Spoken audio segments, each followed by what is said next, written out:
Hello student, आपकी statement दी गई है क्वेश्चन नंबर 12 की। क्या the sum of 3 numbers is -1, यानी कि 3 नंबर हैं, कोई भी मान लिया हमने एक्स वाई जेड, उनका जोड़ कितना है -1। If the second number is multiply by 2 and third number by 3 we get 5 on adding them.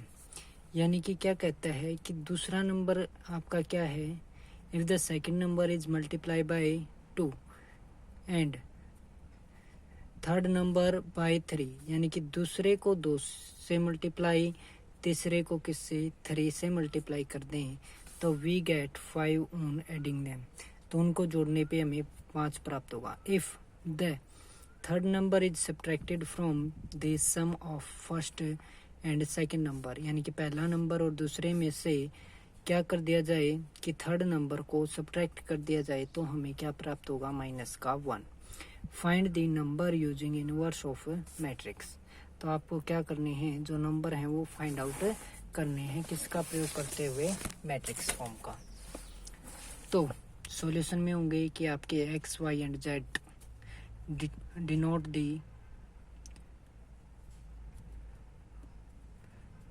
the first, second and third numbers respectively। तो according to the given condition, पहले क्या बोला था कि जो 3 नंबर है उनका जोड़ कितना है, -1, फिर दूसरे का 2 गुना और तीसरे का 3 गुना किसके बराबर है, 5 का, और पहले दूसरे की सम में से थर्ड को सब्ट्रैक्ट कर देना किसके बराबर है, -1 के। तो इनको हम किसके रूप में लिखेंगे, ए के, एक्स के और बी के, यही बात आपके ऊपर है। तो आपका ए का डिटरमिनेंट फाइंड आउट करेंगे, -4 आ जाएगा, नॉट इक्वल टू 0 हो जाएगा। तो फिर हम क्या फाइंड आउट करेंगे कि हमें ए नॉन सिंगुलर मिल जाएगी। तो क्या होगा, जो system has a unique solution, जो सिस्टम है हमारा ऊपर वाले जो इक्वेशंस का, उसका क्या होगा, यूनिक सॉल्यूशन। तो हमें क्या प्राप्त करना है, एक्स इज इक्वल टू में ए इनवर्स बी। तो सबसे पहले इनवर्स फाइंड आउट करने के लिए कोफैक्टर फाइंड आउट करेंगे। तो कोफैक्टर हम फाइंड आउट कर देंगे, उसके बाद में एडजॉइंट ऑफ ए यानी कि कोफैक्टर का ट्रांसपोज आपका यह आ जाएगा। फिर ए इनवर्स आपका क्या होता है, आपको पता ही है, 1/a का डिटरमिनेंट मल्टीप्लाई में एडजॉइंट ऑफ ए। तो आपका क्या आ जाएगा, -1/4, यानी कि जो ये माइनस का साइन है ये यहाँ पे आ जाएगा आपका, क्योंकि जो डिटरमिनेंट है वो था -4 आपका। तो ये आपके एडजॉइंट ऑफ ए एज सुन। अब क्या होगा आपका, no X is equal to में A inverse B find out करना है। तो एक्स की वैल्यू ए इनवर्स ये आपका आया हुआ है, मल्टीप्लाई में बी, इसको सोल्व करेंगे आपको ये मिल जाएगा। तो यहाँ से इसको सोल्व करोगे तो 14/4 यानी कि 7/2 और माइनस का साइन है, फिर आपका माइनस माइनस प्लस हो जाएगा, 5/2 आ जाएगा और 0। तो एक्स की वैल्यू माइनस का 7/2, वाई की वैल्यू 5/2 और जेड की वैल्यू आ जाएगी आपकी 0। अब है आपका क्वेश्चन नंबर 13। इसमें आपको दिया गया है कि 2 schools P and Q wants to award their selected student, यानी कि P और Q क्या हैं, जो 2 स्कूल हैं वो क्या करना चाहते हैं, अवार्ड देना चाहते हैं किसको, selected students on the value of discipline, यानी कि डिसिप्लिन के लिए स्टूडेंट निकाल लिए हैं, पोलाइटनेस के लिए निकाल लिए हैं और पंचुअलिटी के लिए अलग से निकाल लिए हैं, यानी कि 3 टाइप के स्टूडेंट हो गए।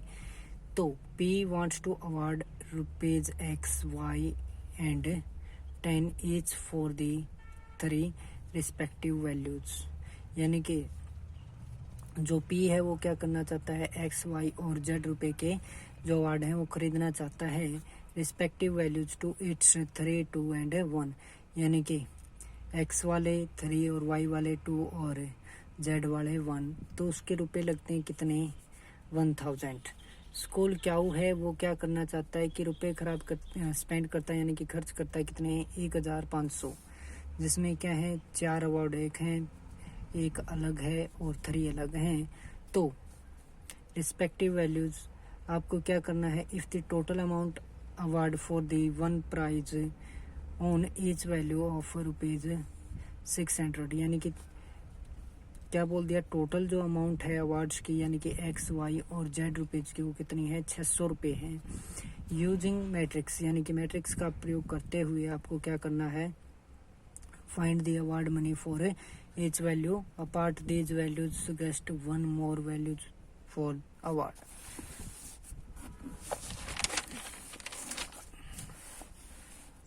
तो आपका क्या दिया गया है, डिसिप्लिन, पोलाइटनेस एंड पंचुअलिटी। तो इस डिसिप्लिन के लिए एक्स रुपीज़ वाला प्राइस है, पोलाइटनेस के लिए वाई रुपीज़ का और पंचुअलिटी के लिए जेड रुपीज़ का। तो अकॉर्डिंग टू क्वेश्चन यानी कि एक्स वाई और जेड जो रुपीज़ है उनका टोटल कितना होता है, 600। अगर जो पी वाला स्कूल है वो क्या करता है, 3 तो किसके, डिसिप्लिन के, 2 पोलाइटनेस के और एक क्या है पंचुअलिटी का खरीदता है, तो कितने रुपए आते हैं उसके, 1000 रुपये खर्च हो जाते हैं। इसी प्रकार से क्यू वाले के 4x + y + 3z = में कितना हो जाएगा, 1500। तो इसको हम किसके रूप में लिखेंगे, ए एक्स और बी के रूप में। तो ए ये हो गया एक्स और बी आपका फाइंड आउट हो जाएगा मैट्रिक्स से। तो ए का डिटरमिनेंट निकालेंगे, माइनस का 5 आ जाएगा जो नॉट इक्वल टू 0 होगा। तो ए क्या हो जाएगा आपका non singular and hence the value and hence the above system has a unique solution given by x = में ए इनवर्स बी। तो कोफैक्टर ऑफ ए आर, जो कोफैक्टर होंगे ए के वो क्या होंगे, A11 और 1 2 1 3 तो हमारे किससे आ जाएंगे, पहले के जो डिटरमिनेट करते हैं ना, पहली रो के प्रति एक्सपेंड करते हैं उसी में जो बॉक्स वाले होते हैं इनसे हमें क्या मिल जाएगा, A1 1 1 1 2 और 1 3। इसी प्रकार से 2 1 2 2 2 3 और 3 1 3 2 3 3 हम फाइंड आउट कर लेंगे। एडजॉइंट ऑफ ए क्या हो जाएगा, कोफैक्टर का ट्रांसपोज जो कि आपका आ जाएगा ये। इनवर्स फाइंड आउट करेंगे तो इसके साथ में क्या आ जाएगा, डिटरमिनेट जो होता है वो डिवाइड हो जाएगा यानी कि 1 डिवाइडेड बाय डिटरमिनेट ऑफ ए और साथ में ये एडजॉइंट है ही। तो आपका ए का जो इन्वर्स है फार्मूला अप्लाई करने के बाद क्या गया, 1 डिवाइड में माइनस का 5 और साथ में एडजॉइंट ऑफ ए एक्स क्या होगा आपका ए इन्वर्स बी। तो ए इन्वर्स के मल्टीप्लाई बी के साथ करेंगे तो हमें मिलेगा एक्स वाई जेड = में -1 बाय -5 -500 1500। तो आपकी एक्स वाई जेड किसके इक्वल हो जाएगा, 1 बाई -5 से मल्टीप्लाई करने के बाद 100 200 300। अब दोनों मैट्रिक्स इक्वल हैं तो करस्पॉन्डिंग जो एलिमेंट है वो इक्वल होंगे। तो एक्स 100 के इक्वल वाई 200 के और जेड 300 के। अब है आपका क्वेश्चन नंबर 14। इसमें आपको दिया गया है कि मैनेजमेंट कमेटी है of a residential colony decide to award sum of its members, यानी कि आपको एक्स मेंबर दिए हैं किसके लिए, ऑनेस्टी के लिए। ऑनेस्टी के लिए वाई दिए गए हैं हेल्पिंग अदर्स यानी कि कॉरपोरेशन टाइप जो हो गए वो, ठीक है, यानी कि कोई भी मदद करने वाले हो गए वो कॉरपोरेशन वाले। फिर आपका हो गया जेड जो है वो किसका हो जाएगा, सुपरवाइजिंग का जो काम करते हैं उनके लिए। Keep the colony neat and clean किस क्या है, जो कि क्या करते हैं कॉलोनी को साफ और सुथरा बनाते हैं। The sum of all awardees is is 12, यानी कि जो सभी अवार्ड्स की संख्या है वो उनका जो जोड़ है वो कितना है, 12 है। तो मान लेते हैं कि अवार्ड्स हो जाएगा एक्स वाई एंड जेड, तो तीनों का जोड़ हो जाएगा 12। ये किसके लिए, हेल्पिंग नहीं, ऑनेस्टी के लिए एक्स वाला, वाई वाला हो जाएगा आपका किसके लिए, जो हेल्पिंग था यानी कि कोऑपरेशन वाला, और जेड किसका हो जाएगा, सुपरवाइजर वाला हो जाएगा, जो सुपरवाइजिंग का काम करते हैं उनके लिए। तो तीनों कितने हो गए, 12।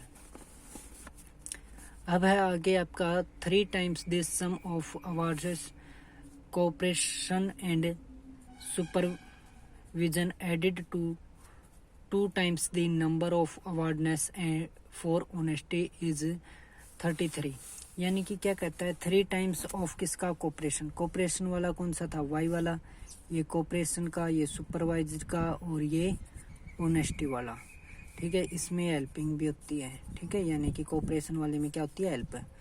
तो जो इसने बोला है कि क्या 3 times ऑफ किसका, कोऑपरेशन यानी कि ये वाई वाला, सुपरवाइजिंग यानी कि ये हो गया 3 टाइम्स, और फिर प्लस में क्या 2 टाइम्स ऑफ ऑनेस्टी, और उन सभी का जोड़ कितना 33। तो ये हो जाएगी आपकी सेकंड इक्वेशन। फिर इसने बोला है if the sum of the number of awards for honesty and supervisions, यानी कि ऑनेस्टी वालों का और सुपरविजन का जो सम है is twice the number of awardees for helping other, यानी कि awardees for helping other using matrix method find the number of awardees of each category, यानी कि जो अवार्ड्स हैं आपको प्रत्येक कैटेगरी के वो फाइंड आउट करने। इसने क्या बोला है कि ऑनेस्टी वाला और किसका सुपरवाइजिंग वाला, उनका जो जोड़ है वो किसके बराबर है 2 टाइम्स ऑफ हेल्पिंग वाला कौन सा था y, तो ये 2y इधर आया तो किसका हो जाएगा माइनस का, तो x माइनस में 2y प्लस का z इक्वल टू रह गया 0। तो थर्ड इक्वेशन आ जाएगी आपकी ये। अब इसको मैट्रिक्स फॉर्म से क्या जाएगा अलग अलग ले आओ, ए अलग करोगे तो आपका क्या जाएगा, ई का डिटरमिनेंट निकाल रखा है मैंने, डायरेक्ट कर रखा है, आप अलग अलग करके सोल्व करना। तो ए में एलिमेंट हो जाएंगे आपके 1 1 1 2 3 3 1 माइनस 2 और +1। तो इसका डिटरमिनेंट सोल्व किया हमने, क्या आया 3 आया। ठीक है, जो बातें होती हैं आपकी बीच वाली वो आप सारी लिखोगे कि नॉन सिंगुलर है तो क्या होगा यूनिक सॉल्यूशन होगा, तो क्या होगा ax इज इक्वल टू में b, यानी कि x इज इक्वल टू किसके होगा a इनवर्स b के होगा। तो a इनवर्स फाइंड आउट करने के लिए पहले कोफैक्टर निकालेंगे, तो कोफैक्टर ऑफ a और क्या जाएंगे आपके कोफैक्टर फाइंड आउट कर दोगे ये वाले ही। फिर कोफैक्टर फाइंड आउट करने के बाद क्या निकालना है, एडजॉइंट ऑफ a निकालना है, जो कोफैक्टर का क्या हो जाएगा ट्रांसपोज हो जाएगा, जो कि क्या आ जाएगा आपका इस मैट्रिक्स के रूप में आ जाएगा। फिर हम क्या निकालेंगे ए इनवर्स, वो क्या आता है ए बाय में 1 बाय में ए का डिटरमिनेंट मल्टीप्लाई में एडजॉइंट ऑफ ए, तो एडजॉइंट ऑफ ए आपके ये हो गए, मल्टीप्लाई में आपका 1 बाय में 3 यानी कि ए का डिटरमिनेंट। ठीक है, एक्स इज इक्वल टू में क्या आता है ए इनवर्स मल्टीप्लाई बी, तो साथ में कर दिया हमने बी की मल्टीप्लाई, यानी कि ये तो ए इनवर्स आ गया। फिर इससे आगे का जो काम होता है ए इनवर्स मल्टीप्लाई बी, वो ये हो जाएगा, इसको सोल्व करेंगे ये आ जाएगा आपका 1/3 मल्टीप्लाई में 9 12 और 15। तो इसको सोल्व करेंगे 1/3 से मल्टीप्लाई करने के बाद 3 4 5 बन जाएगा, कोरोस्पोंडिंग एलिमेंट हो जाएंगे। तो x की वैल्यू 3 और y की वैल्यू है वो 4 और z की जो वैल्यू है वो कितनी आ जाएगी 5। तो आपका ये चैप्टर हो जाएगा आज कंप्लीट।